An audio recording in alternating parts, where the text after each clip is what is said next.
It's not an uncommon sight in New York. Down and out, men and women foraging for something to eat or a comfortable place to rest in the cold, often in the shadow of gleaming office towers and apartment buildings. Marion Harris was rendered homeless by Hurricane Sandy, and he says that in a city with so much money, it's tough to get back on your feet. They don't care. Your money is determining your wealth in the city. If you ain't got no money, then you're a minority. You're like a walking pigeon right there on the floor. That's it. Harris resides at the shelter that used to be the old Bellvue Psychiatric Hospital, where he says conditions are deplorable. Conditions for homeless families got worse a year ago when New York's billionaire Mayor Michael Bloomberg quietly changed shelter admission standards for families, requiring them to prove that they had nowhere else to go before they could be admitted. Bloomberg's effort was shot down in court last Thursday by a judge who called it unlawful, and critics called the mayor's effort wrongheaded.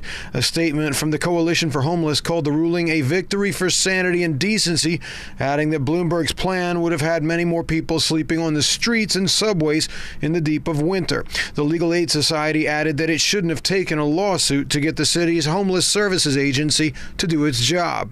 Now, many residents here have told us that they're only one good job away from getting out of this system entirely. Another resident says that the problem is societal and that people need to care about the homeless before the problem can be solved. Yeah, it's a problem because nobody care about it.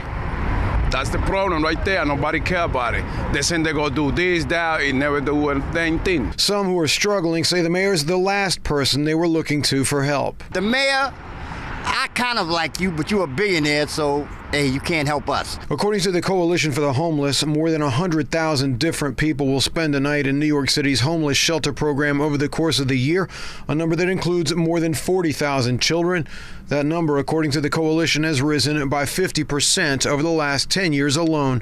Hank Flynn, Press TV, New York.